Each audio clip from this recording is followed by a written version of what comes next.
Notre barbecue annuel d'été battait son plein. Il y avait probablement plus de 50 personnes présentes, toutes prêtes à déguster un copieux festin. Tout le monde semblait s'amuser. Certains se baignaient, d'autres s'adonnaient à un ou plusieurs des nombreux jeux de pelouse, dansaient au son de la musique diffusée par les haut-parleurs sur une piste de danse improvisée, ou se pressaient autour du bar. Dans l'air, on entendait le bruit du mixeur qui préparait des margaritas, dont la vitesse fluctuait fortement tandis que le barman tentait frénétiquement de répondre à la demande. Tout en savourant leur cocktail froid préféré, certains invités discutaient simplement, rattrapant le temps perdu avec des couples qu'ils n'avaient pas vus depuis longtemps. Nos deux adolescents faisaient partie des jeunes enfants qui jouaient dans la piscine. Les plus âgés s'amusaient, faisant preuve d'assurance et de charme les uns envers les autres ou se détendant simplement sur des chaises longues au bord de l'eau. Les parents savouraient la chaude soirée d'été en regardant la scène se dérouler. Certaines mères jetaient des regards curieux sur les jeunes hommes en pleine forme, tandis que les pères admiraient la grâce et l'énergie juvénile des jeunes femmes. Tout cela n'a pas de signification plus profonde et n'est qu'un aspect insouciant des loisirs d'été. À vrai dire, après tant d'années de mariage, beaucoup de femmes ne se soucient plus de ce qui attire l'attention de leur mari, tant qu'il y a encore une étincelle entre eux. Quoi qu'il en soit, tous les couples respectaient la règle tacite suivante: regardez, mais ne pas toucher, regardez, mais ne touchez pas. Tous sauf ma femme. Comment ai-je découvert que ma femme bien-aimée me trompait? Il y a quelques semaines, j'ai commencé à soupçonner que quelque chose n'allait pas dans mon mariage. Ce sont des choses simples qui ont éveillé mes soupçons. Mais après presque 17 ans de vie commune, on sent que quelque chose ne va pas. Bien sûr, il y a eu un moment indéniable qui a confirmé mes pires craintes. Un après-midi, en rentrant à la maison, je les ai découverts au lit, totalement absorbés par le moment, comme deux stars de cinéma insouciantes. C'est à ce moment-là que j'ai compris. Audrey m'était infidèle. Je me suis souvenu des petits détails parce que prétendre que je n'en avais aucune idée m'aurait fait paraître encore plus bête que je ne l'étais. Je suis fier de dire qu'après avoir reconnu l'indéniable vérité, j'ai réalisé qu'il y avait eu plusieurs signes avant-coureurs mineurs, dont je prendrai certainement note à l'avenir. Si je me remarie un jour, bien sûr. L'amélioration du comportement d'Audrey à mon égard il y a quelques mois était l'un de ces indicateurs. Notre mariage avait atteint ce stade de familiarité où nous nous taquinions mutuellement. Vous savez, en soulignant avec désinvolture les petits défauts de l'autre. Par exemple, elle s'était donnée pour mission de me confronter chaque fois que je laissais la lunette des toilettes relevée, quitte à me réveiller ou à me poursuivre pendant que je coupais l'herbe dehors. De même, quitte à la réveiller pour l'informer, j'ai estimé qu'il était crucial de lui faire remarquer que plusieurs casseroles et poêles qu'elle prétendait avoir nettoyés portaient encore des fragments de nourriture à des endroits précis. Ce sont les petits gestes d'affection que tout couple marié d'âge moyen fait l'un pour l'autre. Quoi qu'il en soit, elle a cessé de me critiquer complètement il y a quelques mois, comme si quelqu'un avait appuyé sur un interrupteur. Logiquement, j'ai supposé que j'étais soudainement devenu un meilleur époux ou amant, et que c'était ce qui avait changé son point de vue. Avec le recul, je me rends compte à quel point c'était étrange. Par exemple, un dimanche matin, je l'ai tiré de son sommeil pour lui montrer gentiment une nouvelle poêle à frire propre, mais toujours pas nettoyée, que j'avais récupérée sur le séchoir. Je suis vraiment désolé, Andrew, a-t-elle dit simplement. C'est incroyable à quel point j'ai été imprudente. Je m'efforcerai de faire mieux à l'avenir.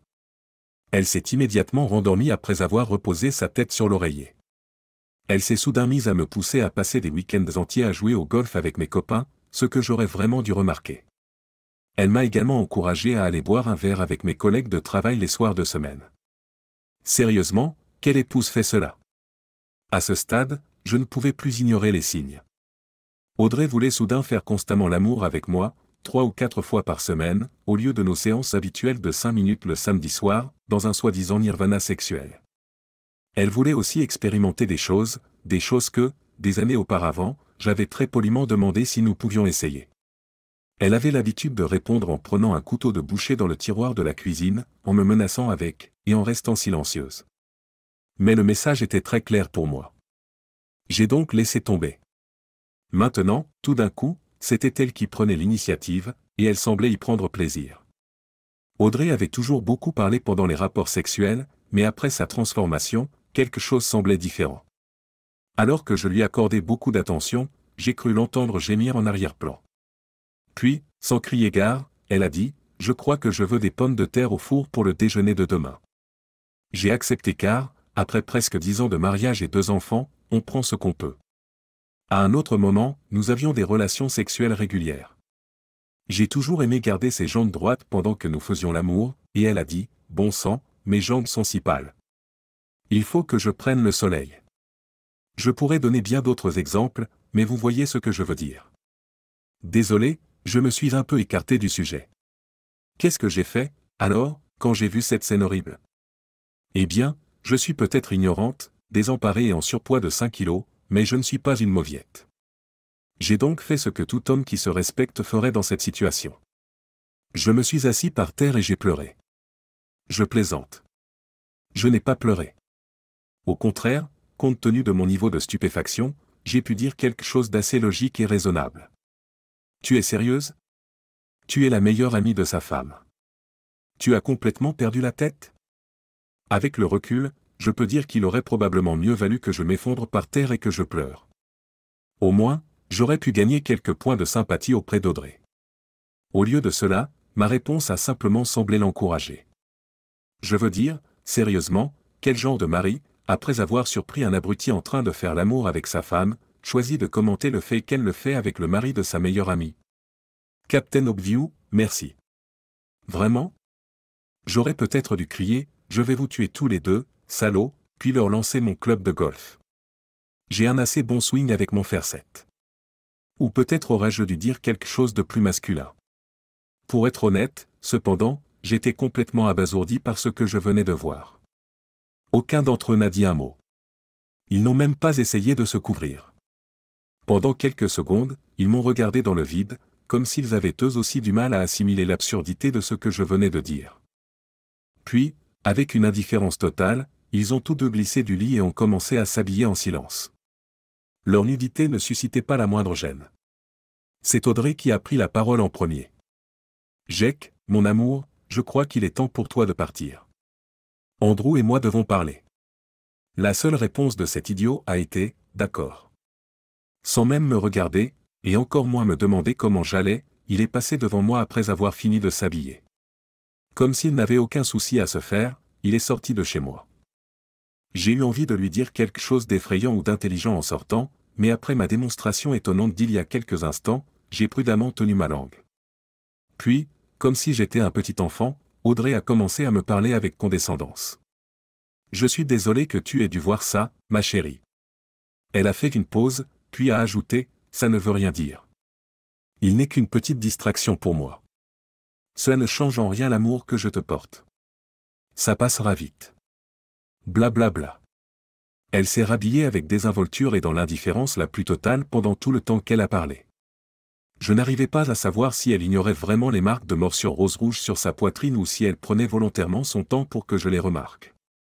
Audrey a commencé à enlever les draps de ce qui avait été notre lit et a continué à me parler d'une voix calme et lente. Elle les a pliés dans le panier à linge comme s'il s'agissait d'une journée de lessive ordinaire. Il s'est avéré que c'était son jour de lessive habituel. C'est fascinant. Tout ce que je pouvais faire, c'était rester là à cligner des yeux comme un feu de circulation à 4 voies, la bouche légèrement ouverte. Audrey a pris le panier après avoir fini d'y mettre toute la literie sale et m'a laissé pour aller à la buanderie. « Viens avec moi, ma chérie. Comme ça, on pourra continuer à discuter de notre petit problème. » Étonnamment, comme un chiot perdu, je l'ai suivie exactement comme elle me l'a demandé. Elle commença à détailler toutes les raisons logiques pour lesquelles un divorce serait préjudiciable à toute la famille, mais surtout à moi. Curieusement, le comportement d'Audrey n'était ni agressif ni exigeant. Elle a soigneusement exposé les répercussions réelles d'un divorce sur tous les membres de la famille. Naturellement, un peu plus de prudence m'aiderait à éviter des problèmes inutiles, ou du moins c'est ce que je pensais qu'elle disait. Audrey a soigneusement rempli la machine à laver avec la literie. Elle lance le cycle de lavage, modifie les réglages et ajoute le détergent et les liquides nécessaires. Voilà, c'est fait. Elle se tourna vers moi et brossa vivement ses mains l'une contre l'autre, comme pour les frotter. C'est beaucoup mieux maintenant. Je suis si heureuse que nous nous comprenions. Puis, avec une légère tape sur mon épaule, elle s'est éloignée. Oups, il faut que j'aille chercher les enfants, a-t-elle dit en guise de conclusion. Je suis resté là, comme une statue, pendant ce qui m'a semblé être 10 minutes, ou peut-être 1 heure. Je n'en avais aucune idée. J'ai entendu dire que les gens reviennent à leur mémoire musculaire lorsqu'ils sont en état de choc. Ils exécutent leurs gestes habituels comme un robot aspirateur qui a été programmé. Et c'est exactement ce que j'ai fait pendant plusieurs semaines. Oui, je me suis dit que je ne tolérerais pas ces bêtises. J'ai passé des nuits blanches à réfléchir à toutes sortes de méthodes pour les tuer, elle et son partenaire, sans finir en prison. J'ai commencé à élaborer des plans de surveillance élaborés pour recueillir encore plus de preuves de son infidélité. Qu'est-ce qu'il me faut de plus comme preuve? Me suis-je demandé. J'ai donc réorienté mes efforts vers l'élaboration de plans complexes pour prendre tout l'argent et disparaître dans un paradis tropical, entouré de femmes insulaires à moitié nues répondant à tous mes besoins et fantasmes. Mais qu'est-ce que j'ai fait en réalité? Je n'ai rien fait. Presque rien, en fait. J'ai fait en sorte de ne plus jamais rentrer tôt du travail. Je suis allé travailler à l'heure dite. À l'heure du dîner, j'ai mangé. Chaque samedi matin, je tondais la pelouse, comme d'habitude. Quand il était temps de dormir, je me couchais. Oui, directement à côté de ma femme dans notre lit. Naturellement, j'ai juré de ne plus jamais faire l'amour avec cette sorcière infidèle. J'ai tenu parole pendant les 3 nuits. Et voici maintenant la partie la plus étrange. Comme si ce jour terrible n'avait été qu'un rêve, ma femme n'a plus jamais évoqué sa liaison avec Jake. Nous avons commencé à faire l'amour 5 ou 6 fois par semaine au lieu de 3 ou 4. Elle est devenue plus audacieuse et plus sportive. Ses repas ont commencé à être plus savoureux et uniques. Elle m'était plus soumise qu'à aucun autre moment de notre mariage. Audrey avait toujours été une mère convenable, mais elle s'était soudain transformée en super-maman. Elle était devenue une épouse à part entière. Oh, j'étais sûr qu'elle couchait encore avec Big Jack, comme je l'avais entendu l'appeler plus d'une fois ce jour fatidique. Mais je n'en ai jamais eu la preuve, ni même l'intuition. Avec le temps, je suis devenu insensible à son autre vie, ce qui, j'en suis certain, était exactement sa stratégie. Pendant ce temps, je n'avais jamais eu une vie aussi belle. Je dois avouer que j'ai presque réussi à faire disparaître son adultère de mon esprit en me contentant de faire l'autruche. Du moins, c'était le plan. Je pensais continuer jusqu'à ce que les enfants aient 18 ans. Et puis, cette chose est partie et a détruit mon fragile petit château de cartes, faisant voler en éclats le monde de rêve que j'avais soigneusement créé. Elle a invité son amant à notre barbecue annuel. Mon barbecue annuel. Ce qui nous amène au jour d'aujourd'hui. J'étais encore sous le choc que ma femme invite son amant, sa femme et ses enfants à notre barbecue annuel. Mais cette fois, j'avais enfin un véritable plan. Il avait fallu de l'argent et du temps pour le mettre en place, mais le jour J, j'étais prêt. J'ai essayé de rester à l'intérieur et près de la porte d'entrée, car c'était aujourd'hui que tout allait se terminer. Je voyais bien qu'Audrey était nerveuse elle aussi. Elle a dû sentir que je préparais quelque chose puisqu'elle a continué à m'observer. Étant donné que son amant avait déjà 30 minutes de retard, je ne doutais pas qu'elle était nerveuse. La sonnette retentit enfin. Je m'approchai rapidement de la porte, devançant Audrey d'une fraction de seconde, il ouvrit. Et bien sûr, il était là, cet abruti arrogant, avec un sourire qu'il était impossible de mal interpréter. Avant que je puisse dire un seul mot, ces 2 enfants, Jess et Jessica, sont passés devant nous, déjà vêtus de leur maillot de bain. Ils ont annoncé à leurs parents qu'ils allaient rejoindre nos enfants, Cathy et Caleb, à la piscine. Ils nous ont salués joyeusement, ma femme et moi, et ont disparu. Alors que je restais là, à regarder le sourire moralisateur de Jake, Audrey et Adi ont échangé des baisers aériens sur les 2 joues. Audrey, merci beaucoup de nous avoir réinvités. Nous adorons tes fêtes. Pendant une seconde, je me suis demandé pourquoi ce crétin avait besoin de coucher avec ma femme alors qu'il était marié à cette renarde au sang-froid. Avec quelques verres dans le corps, ma femme avait à peine un 7 sur 10. Mais Adi? Adi était aussi proche d'un 10 qu'une mère de 2 enfants peut l'être. Je l'ai prise dans mes bras. J'ai dû la serrer un peu trop fort et un peu trop longtemps car, lorsque je l'ai enfin lâchée, elle m'a jeté un regard perplexe et méfiant. Ce salaud a tendu silencieusement la main, ne pouvant contenir sa joie de me mettre dans l'embarras et de m'humilier à ce point. Nous étions encore dans l'entrée lorsque j'ai sorti de ma poche une clé USB et un rouleau de pièces de 25 cents. Après avoir donné la clé USB à Adi, j'ai laissé les pièces tomber dans ma main. « Merci, Andrew, mais qu'est-ce que c'est ?» a-t-elle demandé, en regardant la clé USB avec curiosité. Elle explique la raison pour laquelle je vais faire ça. J'ai serré les dents, sachant que ça allait faire mal. Je me suis ressaisi, je me suis penché en arrière et j'ai envoyé mon poing de 10 $ en plein dans le nez snob et hautain de Jake. J'étais obligé de le faire. Je devais le faire parce que Jake était plus jeune, plus fort, plus grand, plus en forme et qu'il pesait 13 kilos de plus que moi. Tous les amants des fans ne sont-ils pas comme ça? Je veux dire, quel serait l'intérêt si ce n'était pas le cas? Pourquoi une femme choisirait-elle un petit ami aussi vieux, mou et triste que son mari? Quoi qu'il en soit, je voulais m'assurer qu'il descende. Et c'est ce qu'il a fait. Le nez de Jake s'est rompu, le sang, le mucus et le cartilage ont giclé dans toutes les directions. Et les pièces. Partout où les pièces de monnaie allaient. Elles se sont éparpillées et ont rebondi sur le sol carrelé, produisant une cacophonie impie. Bien que ma main n'ait pas explosé, j'ai eu l'impression qu'elle l'avait fait pendant un bref instant. Une douleur fulgurante remonta jusqu'à mon épaule, mais je ne m'étais jamais senti aussi bien de toute ma vie. Des semaines d'humiliation ont disparu en un instant. Je sentais l'adrénaline couler dans mes veines. C'était peut-être l'euphorie du survivant dont parlaient les soldats après la bataille, l'euphorie pure d'avoir survécu. J'étais certaine que Jake m'aurait probablement tué dans un combat loyal. Mais l'ordure qui couchait avec ma femme ne méritait pas un combat loyal. Il méritait exactement ce qu'il avait. Et plus encore. Plus important encore, cela signifiait que sa femme obtiendrait le divorce de ce menteur. Elle méritait mieux, tout comme ses enfants. Rétrospectivement, je le méritais aussi. Et les miens aussi. Le temps semblait se dérouler au ralenti. Adi sursaute de déception mais reste immobile, ses yeux bruns étonnants aussi grands que des soucoupes.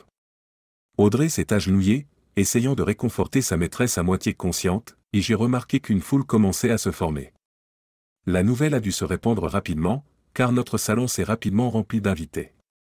Certains d'entre eux venaient de sauter de la piscine pour voir ce qu'il en était de toute cette agitation et faisaient couler de l'eau sur le nouveau tapis berbère d'Audrey. Andrew, cria Adi en me regardant avec incrédulité. Tu es devenu fou? Pourquoi diable as-tu fait ça? Elle désigna son mari, qui se tordait sur le sol à côté d'elle, hurlant comme un cochon coincé. Elle m'implorait de lui expliquer ce qui venait de se passer.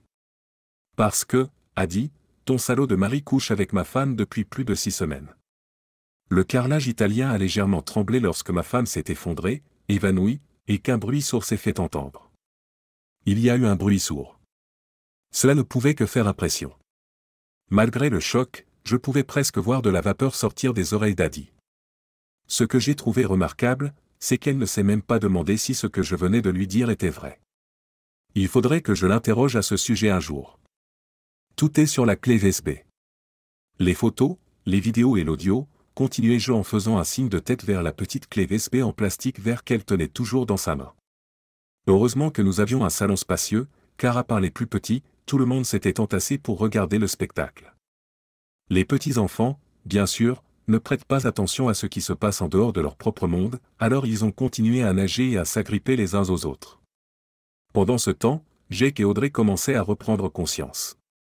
Je commençais à m'inquiéter parce que le sang qui coulait du nez de Jake ne semblait pas ralentir. Peut-être était-ce simplement parce que le sang s'étale rapidement sur un sol dur, donnant l'impression qu'il y en avait plus qu'il n'y en avait en réalité, mais toujours est-il qu'il semblait y en avoir beaucoup. Ma femme pleurait. Comment as-tu pu me faire ça? Audrey sanglote. Je t'avais promis que ce n'était rien, que ce serait vite fini et que personne n'en saurait rien. Parce que, chère femme, ai-je dit froidement, je voulais juste que tu ressentes ne serait-ce qu'une fraction de l'humiliation que j'ai vécue. Et pour que personne ne le sache, je me suis tourné vers notre public stupéfait et chuchotant. Levant les mains, j'ai fait signe à la foule rassemblée de se calmer. Je vous présente mes excuses les plus sincères pour ce dérangement, ai-je déclaré. J'ai fait un geste vers le sol ensanglanté où gisaient Jake et Audrey. Il n'y a aucune raison de s'inquiéter. J'aimerais que tout le monde retourne à l'extérieur et profite des festivités. Mais d'abord, j'ai une question pour vous tous. J'ai remarqué qu'Audrey s'était levée et avait fait un pas en arrière, la mâchoire desserrée par le choc. Combien d'entre vous ici savaient ou au moins soupçonnaient que ma femme et Big Jake avaient une liaison?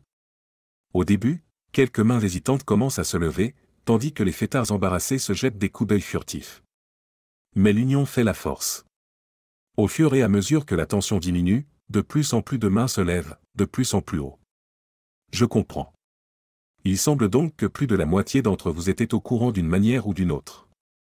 D'un ton sarcastique, j'ai dit, merci de m'avoir prévenu. Maintenant, retournons à la fête. C'est notre dernière, alors je veux vraiment que vous vous amusiez tous. Le repas sera bientôt prêt. Et c'est à ce moment-là qu'Adi a donné un coup de poing dans le nez d'Audrey, stupéfaite, avec presque le même effet que celui que j'avais donné à Jake. Pour la deuxième fois, Audrey est tombée au sol, mais cette fois-ci, elle est tombée assise, et toute l'assistance a tressailli et a crié un grand mot. Elle a continué à crier en se tenant le nez et en penchant la tête en arrière dans un ultime effort pour arrêter le sang qui en coulait. Pendant ce temps, Adi s'est penché, a attrapé son mari, qui était maintenant plongé dans le désordre jusqu'au cou, et a essayé de le hisser à ses pieds. Pour être honnête, sa rage contrôlée était un peu déstabilisante lorsqu'elle prit la parole. « Écoute-moi, Jake. Décolle du sol et dirige-toi vers le service des urgences. Après ça, je me fiche de savoir où tu vas, tant que ce n'est pas chez toi. Les enfants et moi restons ici pour profiter de la fête. Et une fois que mon ancienne meilleure amie arrêtera de pleurer et de saigner partout, elle et moi allons avoir une petite conversation. Mais je dois y aller aussi. Tu m'as cassé le nez, se plaint Audrey. Tout le monde s'en fiche, Audrey. Peu importe la taille de ton nez avant, je l'ai probablement rendu plus joli sur ton visage. Maintenant, viens avec moi pour que nous puissions avoir une discussion privée. Elle a attrapé ma femme par les cheveux et l'a littéralement traînée sur le sol comme un homme des cavernes, la forçant à se rendre à l'arrière de la maison. Audrey a donné des coups de pied, crié et gémi pendant tout le trajet. Je suis sûr qu'Adi a dû faire preuve de beaucoup de force pour faire cela, mais honnêtement, le sol était assez glissant à cause du sang et d'autres choses, ce qui a probablement aidé. J'ai même ricané un peu quand j'ai remarqué quelques pièces de 25 cents collées au visage d'Audrey alors qu'elle glissait. Oui, je sais. Je suis une mauvaise personne. D'accord, la dernière remarque d'Adi sur le visage d'Audrey était probablement injuste. Le nez de ma femme était proéminent, mais son visage n'était pas gros. En fait, j'aimais bien son nez. Il avait l'air d'une Jennifer Grey avant la rhinoplastie. Bébé a toujours occupé une place spéciale dans mon cœur. Cependant, j'étais presque certain que le nez d'Audrey ne serait plus jamais le même après les coups qu'elle avait reçus récemment. C'est vraiment dommage. C'est tellement déprimant. Ce n'est pas mon problème. Et à en juger par le regard d'Adi, Audrey n'aurait peut-être pas fini de souffrir avant la fin de cette nuit. J'avais toujours apprécié Adi, mais là, mon admiration pour elle était sans borne. Contrairement à moi, elle gérait ses affaires comme une patronne face à des circonstances surprenantes. Tout le monde semblait impressionné par sa déclaration audacieuse et ses actions rapides et décisives. La foule s'est donc dirigée vers l'arrière-cour, prête à déguster des hamburgers et des hot-dogs. Alors qu'elle conduisait son mari à l'extérieur, j'ai même entendu la vieille Miss Johnson dire « Je t'avais dit que ce serait une sacrée fête, Jack. Allons-nous chercher une margarita ?» Je me sentais en conflit. Honnêtement, j'étais un peu inquiet pour la sécurité d'Audrey entre les mains d'Adi. Mais quelqu'un devait s'occuper du grill. Les gens avaient faim. J'ai décidé de donner la priorité au grill. Je continuais à regarder furtivement vers la maison, mais comme je n'entendais pas de meubles s'écraser, de vaisselle se briser ou de cris d'angoisse, je pensais que tout allait bien. J'ai donc continué à m'occuper du grill. Ce n'est pas pour me vanter, mais les gens disent toujours que je fais les meilleurs hamburgers de la ville. La clé ? Du vrai bois ou du charbon de bois. Jamais de gaz. Seuls les dinks, double revenu, pas d'enfants, utilisent le gaz. Pourquoi ? Parce que si vous cuisinez au gaz, un vrai enfant ne touchera pas à ce produit. Quoi qu'il en soit, mon autre ingrédient secret. Une cigarette. Je plaisante. En fait, le vrai secret, c'est un mélange particulier de plusieurs épices, de 3 variétés de fromage râpé et de sauce Worcestershire. La viande, bien sûr, doit être fraîche, jamais congelée, et le haut de surlonge doit être attendri dans une proportion de 80/20. D'habitude, tous les gars venaient me voir pendant que je m'occupais du grill, essayant de me soutirer la recette de mes ingrédients secrets. Ce ne seraient plus des ingrédients secrets si je le leur disais, alors je ne le faisais jamais. Cependant, aucun des gars n'est venu aujourd'hui. Pas un seul. Pas même pour faire la conversation. Je me suis demandé pourquoi. Oh, bien sûr, cela n'avait plus d'importance maintenant. J'avais déjà fait des tests ADN sur mes enfants, alors qui s'en soucie ? Cependant, la majorité de leurs épouses m'ont rendu visite à un moment donné et m'ont fait part de leur tristesse face à ma situation difficile. Elles m'ont demandé si elles pouvaient faire quelque chose pour m'aider dans toutes les tâches typiques des mères. C'est dans leur gène, je suppose. 2 d'entre elles se sont même assurées que j'avais leur numéro de téléphone, au cas où. À un moment donné, Addie, accompagnée de Jess et Jessica, s'est dirigée vers moi d'un pas décidé. Pour être honnête, j'avais un peu peur. Elle avait atterri sur Audrey après son crochet du droit, et même si je n'étais que le messager, j'avais complètement détruit son monde, alors j'ai pensé que ça ne ferait pas de mal de faire preuve d'un peu de prudence. J'ai donc reculé de quelques pas pour plus de sécurité. Mais je n'avais pas à m'inquiéter. Elle m'a entouré de ses bras et m'a serré dans ses bras. Si je n'avais pas été un homme, j'aurais pu penser que les étreintes n'étaient pas vraiment adaptées au barbecue. Je pouvais sentir sa poitrine se presser contre la mienne tant elle me serrait fort. Lorsqu'elle a finalement lâché prise, elle a marmonné avec dégoût, « Désolé, Andrew, d'avoir mangé et couru, mais on dirait que mon idiot de mari n'est même pas capable de s'enregistrer lui-même à l'hôpital sans mon aide. » Elle secoua la tête d'un air frustré. Il devrait s'habituer à travailler de manière indépendante. À ce moment-là, je me suis soudain souvenu d'Audrey. J'ai jeté un coup d'œil par-dessus l'épaule d'Addie en direction de la maison. « Addie, tu ne l'as pas tué, n'est-ce pas ?» J'ai entendu ses enfants rire doucement à ma question. Je me suis tourné vers eux. Ils tenaient chacun une pièce de 25 cents dans la main, fraîchement lavée. Non, Andrew. Je ne l'ai pas touché après ça. Je lui ai juste expliqué quelques faits de la vie et ce que je prévois de faire ensuite. D'accord. J'étais vraiment curieux de savoir ce qu'elle entendait par « la suite », mais j'ai décidé de ne pas y toucher. Pour rejoindre leur chauffeur de taxi, ils se sont tous les trois précipités hors de la cour. Je me suis demandé ce qu'Addie avait dit à ma future épouse divorcée. Il faudrait que je lui pose la question un jour. Une vingtaine de minutes plus tard, alors que je finissais de racler la crasse sur les grilles du barbecue et que tout le monde était encore en train de se goinfrer, j'ai vu ma femme s'approcher lentement de moi, l'air honteux. Elle ressemblait un peu à un raton laveur avec ses deux yeux noirs, mais elle n'avait pas de nouvelles blessures visibles. Je me suis dit qu'elles allaient certainement s'aggraver dans les jours à venir. Son nez était déjà gonflé, au moins 2 fois sa taille habituelle. Des bouts de papier toilette imbibés de sang dans chaque narine, ainsi que des traces de maquillage qui coulaient sur ses joues, ne lui donnaient pas non plus une bonne apparence. « Je n'ai jamais été aussi humilié de ma vie », souffla-t-elle. « Je m'excuse, mon amour, mais je t'avais prévenu que ça ne durerait pas longtemps. Si j'avais réalisé que cela t'affectait autant, j'aurais arrêté. Comment as-tu pu m'embarrasser de la sorte ?» Je commençais à être furieux, mais elle a continué, « Je veux dire, cette journée ne peut pas être pire. » Avec un gémissement nasal, elle a regardé autour d'elle et a vu que tout le monde nous observait. Il s'attendait sans doute à un nouveau feu d'artifice. « Oh, c'est certainement possible, » ai-je dit en connaissance de cause, tout en continuant à gratter violemment le grill. « Êtes-vous Audrey Smith ?» La voix était celle d'une femme d'une vingtaine d'années à l'allure légèrement angélique, qui s'était approchée silencieusement de nous sans être observée. Ma femme était dans son champ de vision direct. « Oui, en effet. Nous avons pris soin de vous. » Elle a ensuite donné à Audrey l'enveloppe manie toujours aussi menaçante, d'une taille de 8 pouces par 11 pouces. Audrey est retombée sur le sol et il y a eu un autre bruit sourd. Heureusement, cette fois-ci, elle a atterri sur l'herbe. Le numéro 3, c'est quand, j'étais certain d'avoir entendu quelqu'un crier. Peut-être était-ce moi. Monsieur Smith, merci pour les hamburgers. Je me tenais là, avec ma toque de chef à l'angle parfait, mon tablier de grillade promotionnel taché de graisse collé à ma poitrine comme un badge d'honneur, et un petit serveur de processus au jour rond et brillante a joyeusement sauté à travers la grille.